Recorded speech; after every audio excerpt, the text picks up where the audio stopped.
Il y a danger pour le Barça dans le dossier Julián Alvarez avec un club qui veut arriver et recruter Alvarez avant le Barça. Donc on va parler de ça. On va parler évidemment de Karim Adeyemi. On va parler d'une possible arrivée en défense centrale, un gros bouleversement qui pourrait y avoir en défense. On va parler aussi de Ferran Torres. Bref, vidéo très complète et très intéressante sur l'actualité du club catalan. Donc tu vas apprendre plein de choses, on va passer un bon moment. Avant tout, comme d'habitude, prends tes petites pipasses, prends des petits bonbons, prends ta boisson, like, abonne-toi. Et donc on est parti avec cette première information qui nous vient du média The Independent. Arsenal force, Arsenal pousse pour recruter Julián Alvarez dans les prochains jours. Alors The Independent, c'est un média quand même un minimum fiable, d'accord? C'est pas un tabloïd, c'est pas comme le Daily Mail, le Mirror, le Sun, etc. Voilà, c'est un média sérieux et c'est pour ça que je vous l'ai mis dans la vidéo parce que voilà, si ça avait été une rumeur un peu bidon, je ne l'aurais pas mentionné. Et donc, ce qui nous explique ce média, c'est que Arsenal veut conclure l'arrivée de Julián Alvarez avant le début de la pré-saison, donc avant le 20 juillet, qui est la date de retour à l'entraînement des joueurs d'Arsenal, en tout cas de ceux qui n'ont pas joué le mondial ou qui ont été éliminés assez tôt.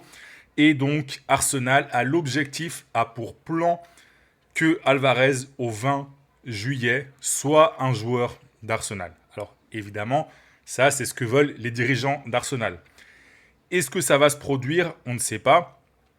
Et ce que nous dit le média, c'est ce qu'on savait plus ou moins, c'est que l'Atlético n'a pas vraiment envie de lâcher Alvarez à un rival, donc Barça-Real Madrid, et préférerait le vendre à l'étranger. Et surtout, ce qui est intéressant, c'est que même si Alvarez préférait rester en Espagne, donc là aussi Barça ou Real, il est intéressé par Arsenal. Voilà, c'est une option qui pourrait lui plaire. C'est pas son option numéro 1, qui est le Barça, mais Arsenal, ça peut plaire à Julián Alvarez. Donc voilà, dans cette histoire, l'avantage pour le Barça, c'est que le joueur veut rejoindre le Barça, mais Arsenal, c'est un rival sérieux. Arsenal a un potentiel financier supérieur au Barça actuellement. Arsenal peut arriver demain et poser 130 millions d'euros sur la table sans trembler, et peut-être même un peu plus. D'accord? Donc, il y a danger. Il y a danger, même si je répète, moi je pense quand même qu'il finira au Barça, comme je le dis depuis le début du feuilleton. Voilà, je pense effectivement que le souhait du joueur va primer au-dessus des intérêts de l'Atlético, d'Arsenal, du Barça, etc. Donc je pense qu'il finira au Barça, mais bon, attention, attention le Barça. Le vrai problème aussi, c'est que Arsenal peut aussi créer une sorte de montée aux enchères et l'arrivée d'Arsenal dans ce dossier, ça permet aussi à l'Atlético eh bien, de jouer un peu avec le Barça dans les négociations, de dire ah bah tiens, Arsenal me propose tant, donc soit vous me proposez tant, soit on voit Arsenal, etc. Bref, voilà, c'est le jeu des négociations, des transferts, du mercato, etc. Mais même dans le cas où Arsenal ne recrute pas Alvarez, ça peut un peu embêter le Barça dans les négociations. Voilà, sachant que les relations entre le Barça et l'Atlético sont quand même assez compliquées en ce moment, malgré un petit regain de, je ne vais pas dire d'amour, mais de fraternité ces derniers jours. Voilà, il y a un petit peu de mieux, mais c'est quand même compliqué. Le dossier Ferran Torres. Alors, l'article de Sport qui nous explique que le PSG veut faire une Adeyemi au Barça pour Ferran Torres. Situation similaire, hein, Ferran Torres en fin de contrat dans un an. Le Barça demande 50 millions d'euros. Moi, je pense que le Barça peut demander plus. Je vous l'ai dit dans ma vidéo hier, mais c'est une somme que le PSG ne souhaite pas débourser. Le Barça ne veut pas mettre autant d'argent sur la table. Le PSG, pardon, ne veut pas mettre autant d'argent sur la table.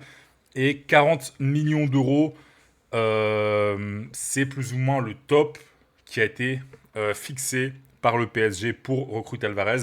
Et le média nous dit même que finalement l'offre, elle pourrait être inférieure. Voilà, parce que le Barça était en position de force pour Adeyemi. Et bien là, le PSG est en position de force pour Ferran Torres. Parce que voilà, si le joueur veut vraiment partir au PSG avec un contrat qui termine dans un an, eh bien le Barça ne peut pas non plus être trop exigeant avec le PSG. Voilà.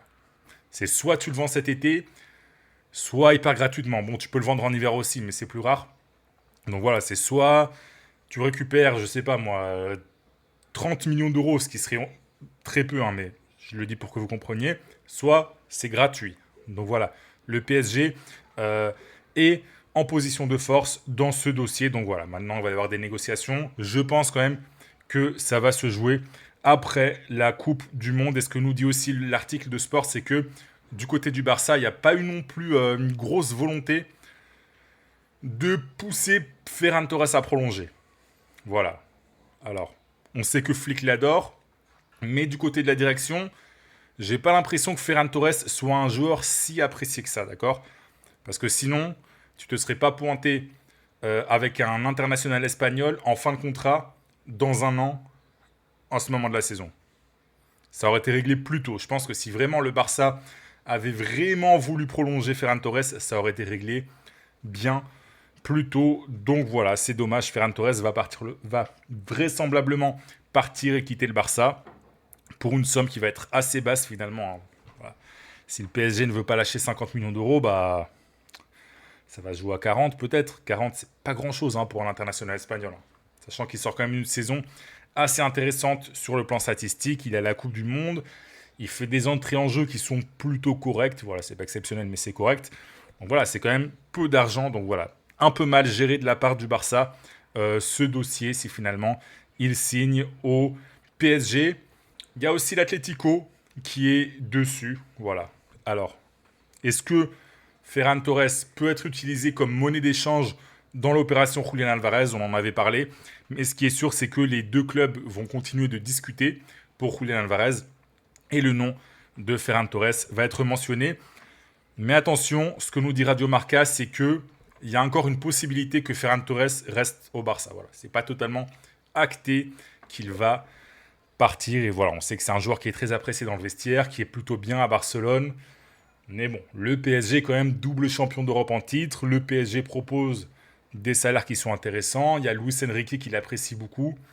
Donc voilà, pour Ferran Torres aussi, on peut comprendre qu'il ait envie de changer et de partir du côté de Paris. Adeyemi, on peut dire que c'est bouclé. Pourquoi ?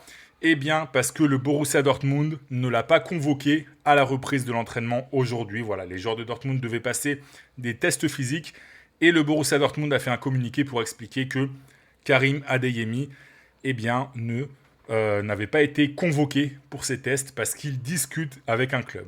Voilà. Alors le Borussia Dortmund n'a pas dit quel club, mais voilà, on sait que c'est le Barça. Donc mine de rien, c'est une petite officialisation de la part du Borussia Dortmund.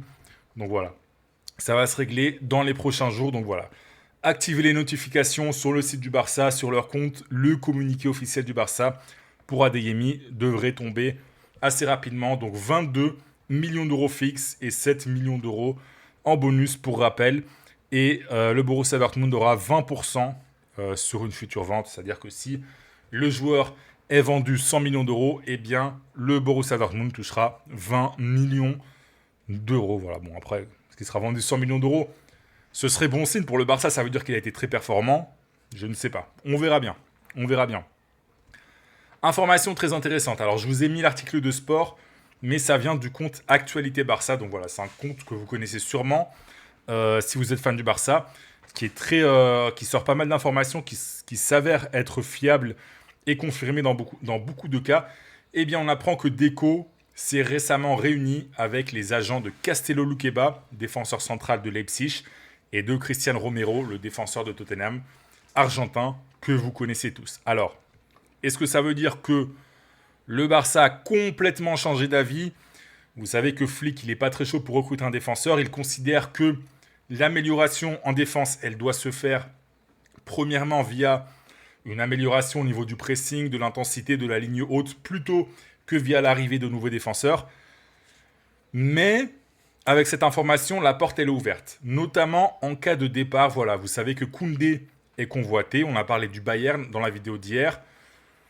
Donc voilà, si Koundé est vendu, Eric Garcia serait sûrement le latéral droit titulaire de façon garantie, définitive. Donc, il faudrait recruter un défenseur central. Donc, il y a des options qui font que un défenseur central pourrait arriver.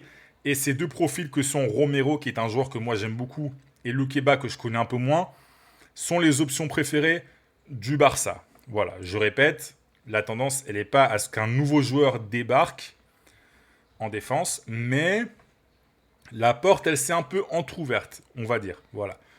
Notamment, je répète, en cas de possible départ. Voilà. Après, est-ce qu'il va y avoir des départs? Je ne sais pas, mais en tout cas, Koundé est convoité. Voilà, et on sait qu'il peut y avoir des offres inattendues, notamment pour des joueurs comme Araujo, etc., qui, malgré leurs prestations parfois cataclysmiques, sont des joueurs qui ont quand même une belle cote sur le mercato. On va enchaîner rapidement avec un article sur BCU. Voilà, en gros, qui nous explique que pour le Barça, eh bien, BCU est un joueur qui rappelle les profils de Lamine Yamal, Dembélé et Raphaël Leao. Donc Jesse BCU, si vous n'avez pas suivi, c'est un joueur que le Barça va recruter pour son équipe B, 10 millions d'euros. Il arrive de Bruges, donc il rejoint l'équipe B, mais l'objectif c'est que sur le court moyen terme, il soit intégré à la dynamique de l'équipe première, donc sous les ordres d'Hansi Flick. Voilà. C'est un ailier qui est dribbleur, qui fait des différences, qui ose beaucoup, voilà, qui tente beaucoup de choses. Et donc la comparaison avec Dembélé et Lamine Yamal. Voilà. C'est un joueur différentiel, comme on dit, et c'est pour ça que le Barça a mis 10 millions d'euros sur la table. C'est quand même beaucoup, voilà, pour un joueur qui n'a pas montré grand-chose pour l'instant. Et ce que nous explique Sport, c'est qu'il doit quand même s'améliorer dans la finition. Donc voilà, on le verra sûrement à l'œuvre pendant la pré-saison, voilà, avec les traditionnels matchs amicaux. J'imagine que Flick lui donnera un petit peu de temps de jeu, donc ce sera pour nous l'occasion de le découvrir.